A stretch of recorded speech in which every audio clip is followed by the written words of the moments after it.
Hello, and welcome back to a new episode of the Security Bread podcast. If this is the first time you join me, I'm Giorgio Praticone. This is a little project of mine where I invite cool people to talk about some of the most recent news from the cybersecurity industry and hopefully learn something in the progress. We have a collections of news we're going to share, and I'm going to talk about them together with Ron Eddings today. Hello, Ron. How are you? Hello. Doing great. Thanks for having me on the stream. Oh, thanks for joining me. And I always repeat this, but it's so funny that we have to pretend we didn't meet before the actual streaming. We already said hi Yep. between each other, but yeah, no, it's fine. It's part of the game, right?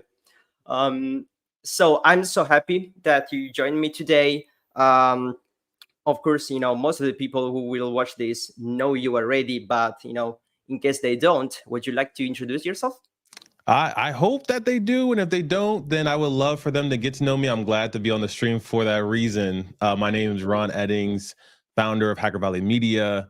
I like to say I'm a son of cybersecurity because it's the only industry that I've ever worked in. And I'm a son to it because I had some great mentors when I was in high school, a wee lad back in the day. I had a friend slash mentor, Marcus Carey, come into a studio that I used to work at. I used to be a cameraman for public access channels in high school. That was my work study Okay. program.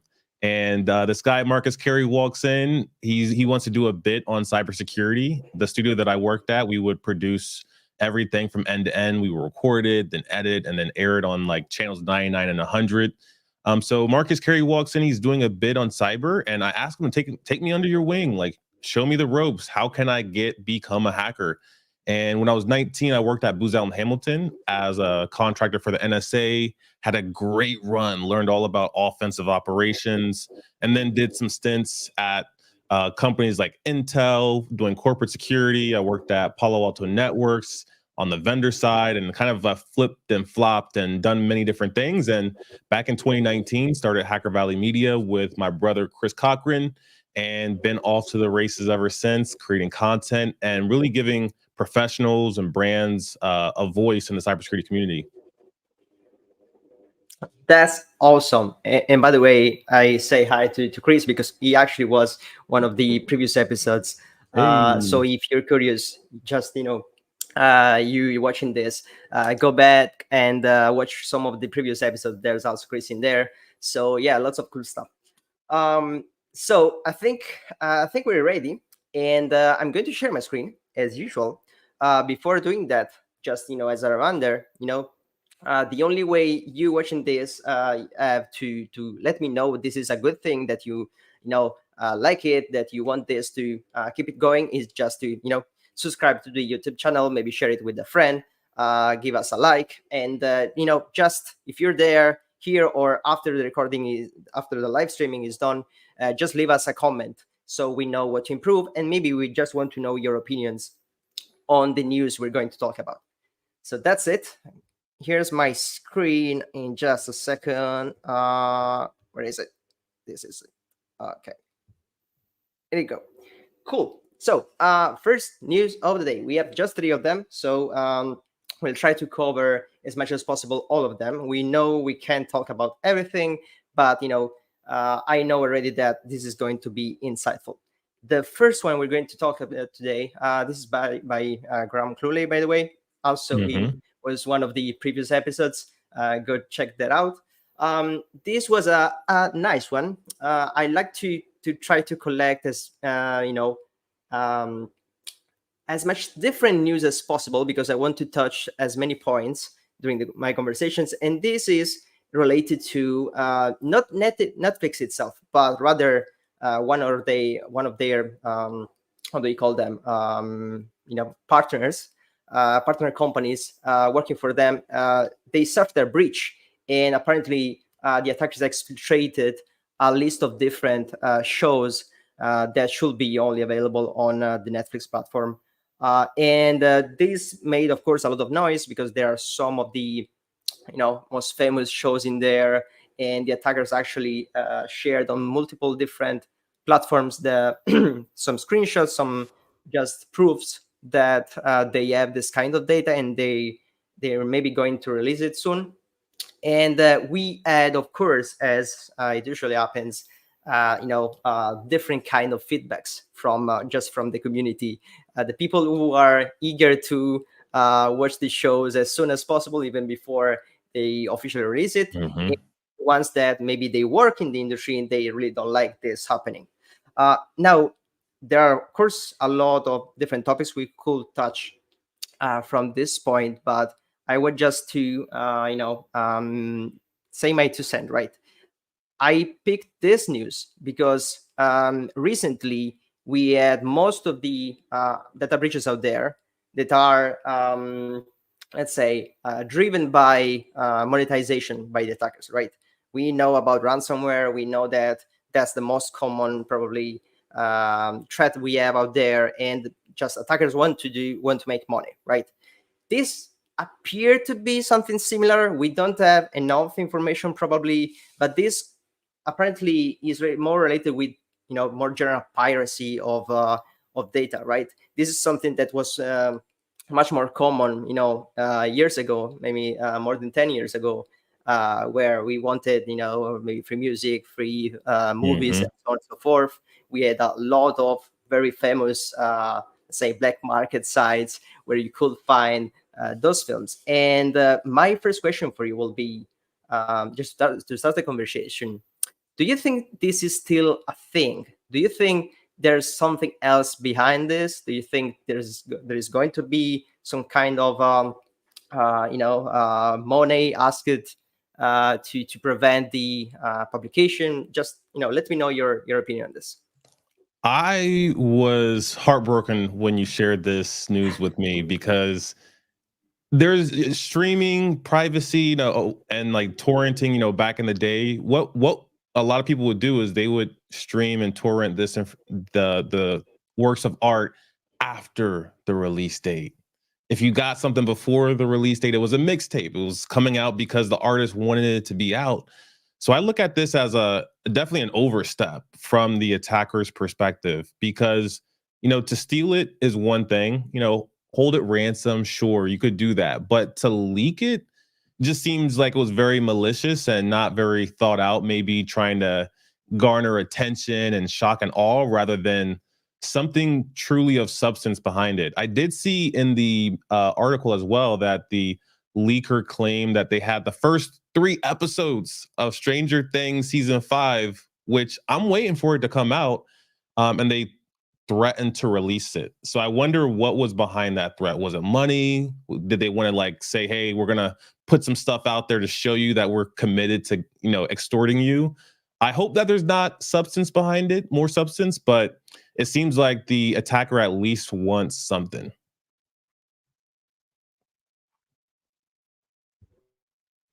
Oops. Okay. Well, they surely want something. They surely got something already. Maybe there's a very tiny possibility they just wanted to watch the new series as well, and that's the way they they decided to go on with that. But unfortunately, it's much more probable that they're going to run some extortion or something like that. That's what I'm really expecting here, even though in the news itself it's not specified. By the way, as usual, I'm going to put all of the links of this news into the description of the video, so you can go and read them yourself, so you can make your own opinion. You don't have to stick with our ones. So another aspect of this, right, is people who will eventually access the exfiltrated videos, right, Hmm. or data, because, well, I think it should be clear at this point, but unfortunately, maybe it's not for everyone out there, that, as we said before, attackers really want something in order to do this kind of things. They are not really doing it only for the sake of so we know in the industry that there are risks associated with downloading you know uh, uh, files or of any type really, because it could actually contain some kind of malware, or it can be just disguised as malware, right? I'm thinking maybe not the attacker themselves, but someone else, exploiting this opportunity, could say, "Oh, you know what? Here's the new season for this new show that was just exfiltrated. Go and download it." And actually, it's someone else with other kind of goals. Do you think that that's something that could happen? So I think that there's definitely more to this story than what meets the eye, because why would they leak? It looked like like over 8 shows, low res. Sure, they leaked the low res version of them. Why would you leak 4 shows and then ask for something, threaten to release another show? Maybe they've already gotten attempted to get something from this company that's associated with Netflix, and they failed, and then they responded with leaking this information on Twitter and 4chan. So I'm assuming that there's already been demands that maybe haven't been disclosed. Maybe the law enforcement's investigating it. But going back to could there be additions added to people that downloaded it from 4chan? Probably. When I would say like 2018, there was an awesome subtitle attack. And I don't think that a lot of people are looking at applications like VLC or QuickTime for like vulnerabilities. So I'm sure if someone has a vulnerability for one of those applications, it's probably going to work for quite some time. Absolutely right. I agree with you. And I think you touched actually a very important point here. This is probably, as we said before, something similar to one of those more common extortion-based attacks, right? There's something that we don't know because maybe it's just some private communication between the affected company or Netflix itself. We don't really know, because it was not like Netflix was not breached, but their data was. So there's still some interest in there. If I was the attacker, I could probably shift my attention to Netflix, and this basically becomes some sort of a supply chain attack where I don't really target you, but I actually can extort you something because I indeed get your data from someone else. So yeah, that's very probable. I'm also expecting that there's some negotiations going on in there, where just to demonstrate that the attacker actually really had the data. You know what? I'm going to publish just a part of it, or what they say is a part of it, and just to demonstrate I'm not joking. And then maybe you will decide to actually pay me the ransom I'm asking for. Right. And well, there's a lot of money at stake here, right? With all of those shows. So who knows how this will go in the end, right? I think something that attackers could probably consider, instead of going after the big companies like Netflix and that company that they breach, they could also go and speak to the actors and actresses. I'm sure that they will pony up some cash to maximize the return on investment, because there was also the issue with Scarlett Johansson for Black Widow. She was very disgruntled that Disney decided to stream it instead of going to the box office, because there's these deals are complicated that production houses create with actors and actresses and their financiers. So I'm sure that this attack seems miscalculated to me. Like the hackers, this is probably one of their first ones. They're going for the gusto. I think they got something special, but it seems like they're definitely going about getting what they truly want in a roundabout way. Yeah, that's very true. There are so many different, people and entities involved in just one single show, right? With all the people working at the show itself, and maybe some of them will have some kind of contract with interest in the earnings after the publication. So uh, that's very possible. I don't know if it ever happened before. but I will not be surprised next time if it happens because you mentioned it. Have you looked up the company? This company, Liuno, they it looks like they do subtitling, translation, and dubbing. So like it goes back to a little bit what I was thinking years ago with that subtitle vulnerability. Maybe they've found some type of security flaw in the way that videos are being processed. Because that would be So a good reason to leak it. absolutely, that could be a thing, and that's a very interesting scenario. What I thought at the first place when I read this was really something much more commonly, like some cloud storage container which was misconfigured, maybe without even credentials, that and someone is just maybe scanning for open, I don't know, AWS containers out there, which is very common, and we know a lot of this. I don't know if I actually didn't research Luno, but I don't know if they are small because usually small companies that are more eager to go for the cloud technologies because just so easy to go and pay for pay per use and just use those technologies without even really knowing how to use them. So of course, this is speculation. We don't know from Mm-hmm. the news itself. You watching this, do your research, and let us know if you get to know something new.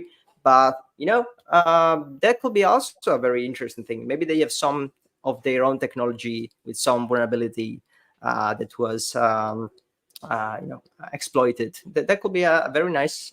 I mean, nice, not really nice, but interesting Yeah. thing to be observed. Um, Okay. Do you have anything else in your mind about this news, or should we maybe move to the next one? Oh, only one other note that I would say for like if I was the one defending against this type of compromise, I would want to go and partner with like if I worked at Netflix or this organization like I would definitely be reaching out to the other studios or production companies that are also being, processed by that company like to see like, all right, hey, was this something that we could have avoided? Is this something that we could have a little bit of a powwow and brainstorming session on? Circumvent, like not having hackers circumvent in the future, whether we choose to stay with this partner or not. Well, that's a very good point, and I think, well, you make me think about two things. First of all, I know for sure there are some, unfortunately, some salespeople there which are going to, look for who are the clients of Liuno that maybe I can reach out to and see if they need any support with that. Um, but also, Yeah. I'm really expecting. I mean, the best thing to do by during all of the incident response session will be to at some point try to investigate whether there are other of their partners and customers that could be potentially being affected, and try to even just communicate with them what could be the potential damage they will face in case it's confirmed, because just to make them start the investigation by their side, if needed. Hmm. That would be something that I would really suggest. I'm not really sure what's their posture, how made sure they are in responding to this kind of incident. Hopefully, they will ask for help if they can't do it by themselves.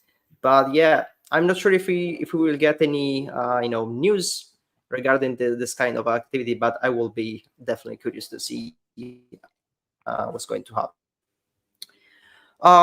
That said, I think we're done with this news. I said we have three of them, and I'm going to jump to the next one very quickly. Just before that, once again, a little reminder: if you're watching this, maybe on YouTube or just listening this on Spotify or Apple Podcast, consider jumping on YouTube and give us a subscribe so that we know you are enjoying this, and we should continue to do more. And at some point, I could reach out to Ron again and see if he wants to jump on a new episode. Who knows? I'll see what what I can do. Yeah, drop this man a heart, drop a subscription. I just subscribed on all of my, different profiles. So you at least got 3 new subscribers from me, and I would recommend everybody else to do the same as well. Thank you so much for that. Okay, let's go on. Second news, a little more techie if you want. We just had some of the most important security conferences. We had DEF CON and Black Hat. And in this period of the year, I like it because you get so many news regarding those new vulnerabilities being found, or new methods of exploitation, and so on and so forth. And we actually have one of those, which I think there's something very interesting in there that we can touch about. So this news is talking about some researchers who presented at, I think it was DEF CON. And they did some research about some vacuum robots by a specific company called Ecovacs. And they found out that you could access by different means remote access to these robots that also have some embedded camera, so you can actually go in there and spy potentially the house of the person who owns this kind of robot. And so this is, I will not say this is something new. We already have seen similar kind of vulnerabilities and exploits on similar products. But one interesting fact was that when the researcher initially reached out to the company saying, "Oh, you know what? I found out about a couple of flaws or bugs in your tool that are quite concerning, and maybe you want to fix them out." And they replied, "You know what? They're not so concerning, really. We're going to wait a little bit for this. There's no rush, really." And that was it until researchers actually presented at DEF CON, presented their research, and someone from the company reached out again to the researchers and saying, you know what? You were actually right. These flaws, these vulnerabilities were quite interesting, and we decided to jump and fix them right away. Now, this is, of course, very summarized, very simplified. I just wanted to, reach out to the point very quickly. But you can find, let's say, the details we have into the news. Now, I think that was the interesting part, right? The impact that presenting at one of these conference can have, and we saw that with this news to companies, and with their decision to actually take those research seriously, and go and fix and prioritize fixing those kind of vulnerabilities that researchers are working on, right? I mean, this is for me a very interesting aspect, but I want to see your opinion on this. I love stuff like this because I think it really brings out the spirit of what a lot of researchers have within them. They want to find things that are low hanging fruit yet impactful. And I look at this one as that. It reminds me of when some of the old first connected CCTVs were just kind of like open and vulnerable. And I think that it's easy to forget for IoT manufacturers, whether it's their security programs or IT teams or engineers, that there's flaws and then there's going to be bugs, and you got to have a way, if it's going to be connected, to update things quickly. So if I'm an engineer deploying an IoT device, I want to have access to update it, through the internet. So I hope that this company has that ability to update all of their devices, because things like this are creepy. Like I'm glad that I haven't seen like big vulnerabilities with the Ring doorbell and some of the indoor homes. I think that they take security a little bit more seriously because they know that there's always someone that's trying to find that flaw in that device. Absolutely. I mean, I've not been a big fan of domotics or all of this IoT stuff for homes, and I think that's just because I'm biased.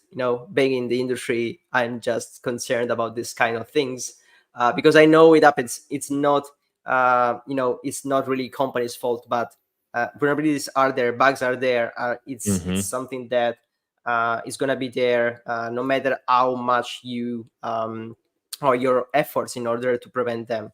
But this is a thing. I thought IoT in general was not that fancy anymore recently. I mean, depending on what I read on the internet, I thought that the focus shifted to something else maybe recently, but actually we still have a lot of stuff like this, and some of those companies are very established in the market, so there are a lot of people buying this kind of tools, Mm-hmm. and once again, awareness is the only thing that can help with it, right?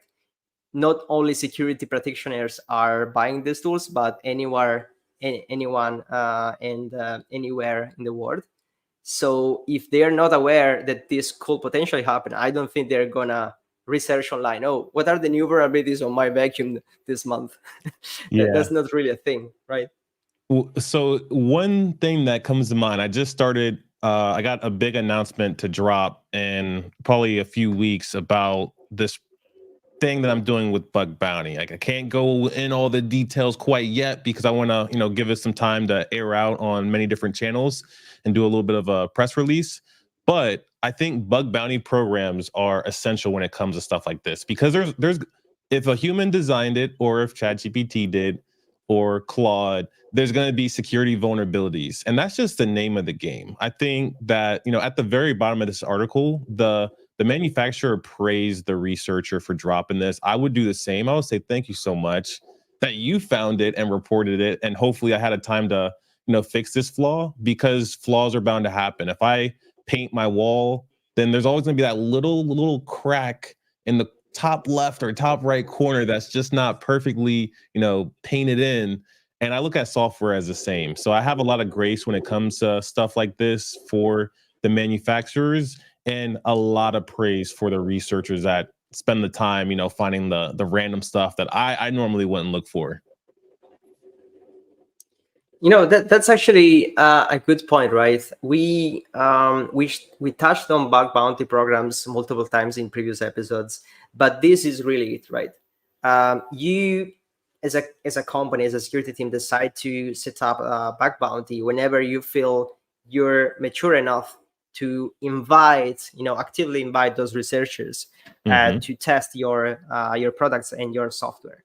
But the point is, I would expect some companies with a bug bounty program to to be taking this kind of inputs from researchers a little bit seriously, right? If you did it, then it means that you want to use that kind of input. But my point is, all of those companies that maybe do not have a bug bounty yet, right, and actually get that email from the researchers, they should maybe attention it a little more, right? Not only the fact that, okay, now you know about the vulnerability, but also the fact that that's part of the game. The researcher, did a lot of work to find out about the vulnerability. Will write a paper, and at some point, they will probably tell you, but um, they will go and present it somewhere, right? Mm-hmm. And of course, at that point, the attention to that specific vulnerability will rise. From anyone, attackers and non, just security people. So it means that if you get that kind of input, you should prioritize that and focus on that, maybe even before the other things you're already working on, internally, because we know, there's a lot of work to be done. Mm-hmm. Once again, it's not to, find whose fault is this, but maybe next time, not for this company, but in general, do not wait for the presentation in order to decide to fix those vulnerabilities. Maybe you want to do it, as soon as possible. And bug bounties Yeah. can definitely help, for sure. Okay, so just scrolling the news to see if we really missed something, but yeah, that was pretty much it. Of course, there's a lot of information that came out from DEF CON and Black Hat and all of those conferences. So of course, if you have time, just read them online.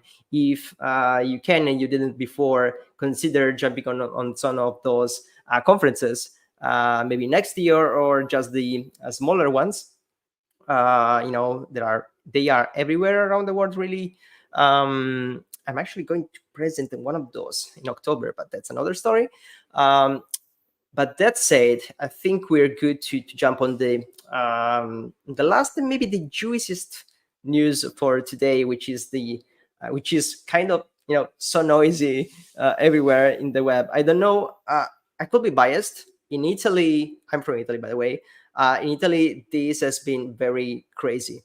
There are so many, privacy concerning people that are talking about this, and I'm not really sure if in the rest of the world, maybe outside Europe, this has been so massive so far. But here we go. This is what I'm talking about. The CEO of Telegram, if you don't know Telegram, I think you know, but in case you don't know, it's a very, very famous messaging app, kind of comparable to WhatsApp. And the CEO is, Pavel Durov, from born in Russia, and I think he's now living in the Emirates.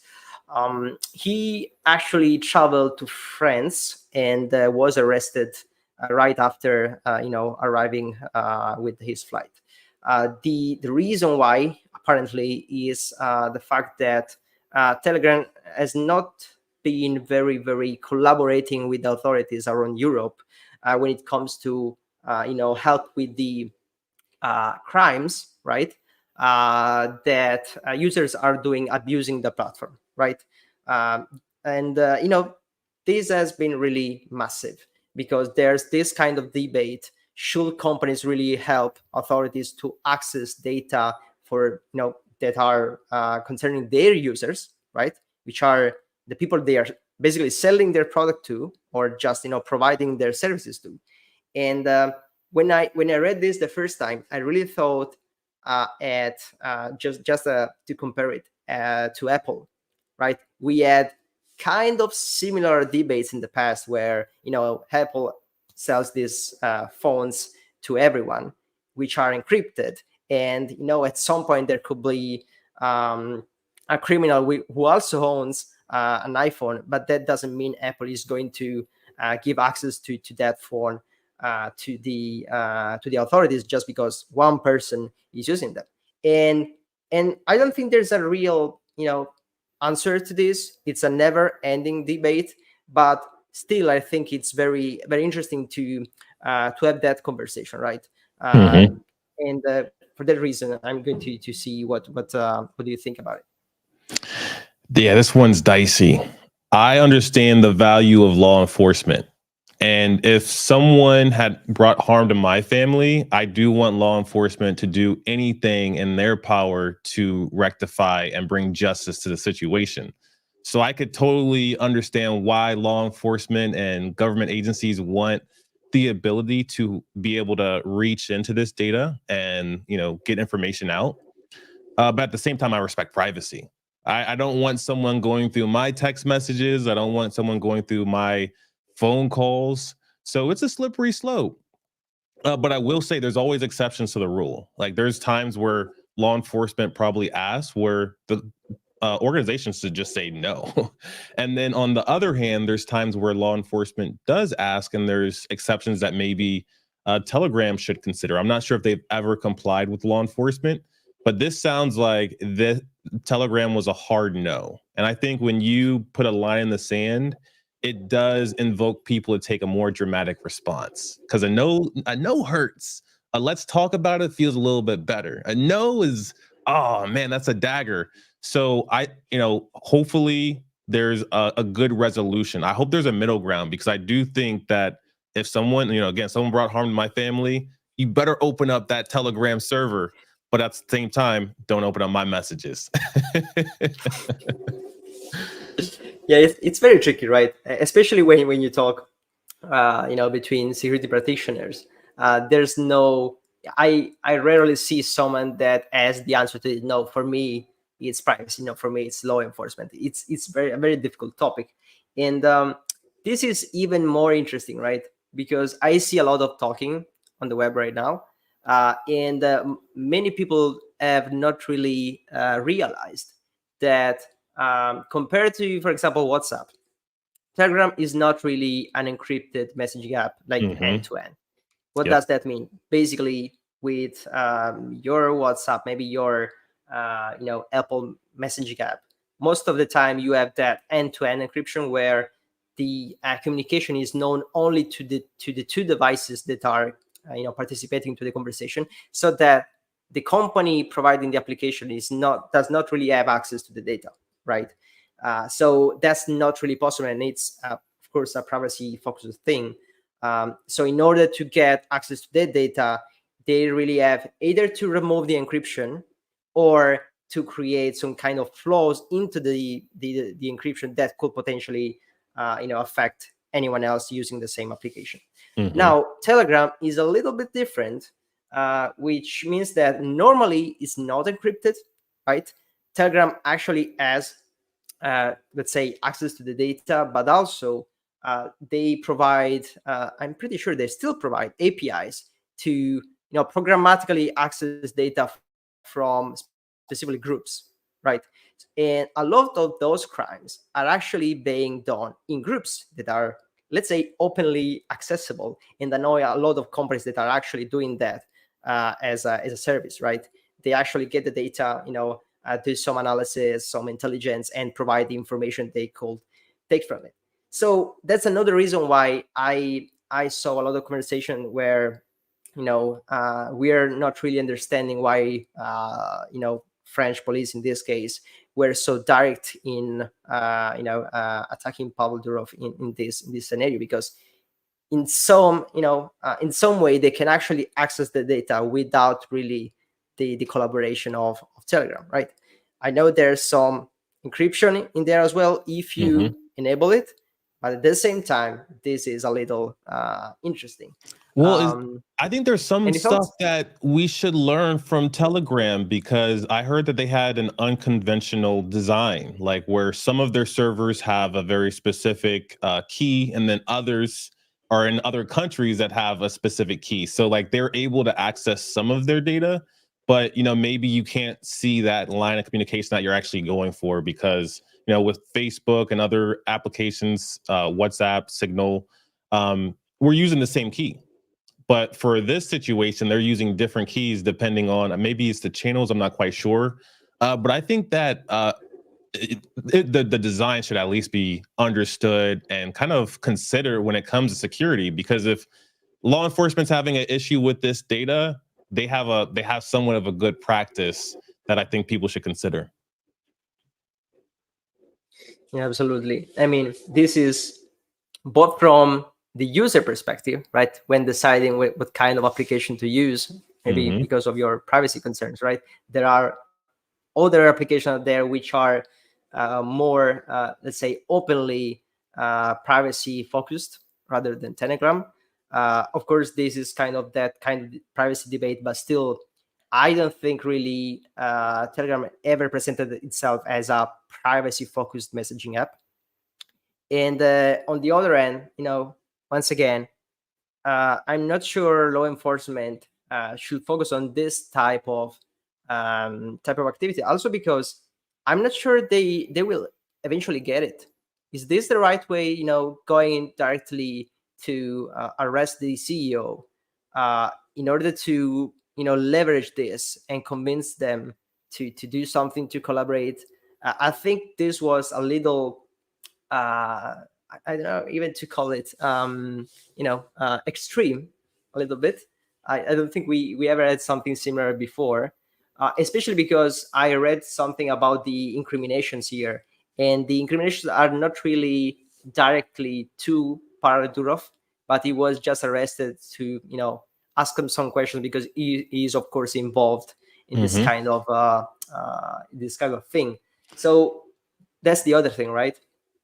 I think that there does need to be some type of middle ground, because if you are servicing, let's say, 100 million people, there's over 300 million people in the United States. If you're servicing 100 million, a third of the population, I do think that there does need to be some sort of regulation. We have regulation on our electrical grid for very good reasons. So we don't set the whole country on fire or make everyone go hungry. And I think that same for messaging, communications. Like it's a good thing to have some regulation on top, because there is the threat of people being coerced and doing something that they shouldn't be doing at scale or being scammed at scale. If there's a a prolific scam artist out there or hacker, I want at some point the opportunity to catch them, unless they're on a very small platform. But if they're on a very large platform like Facebook or TikTok, yeah, totally. Like they should be complying with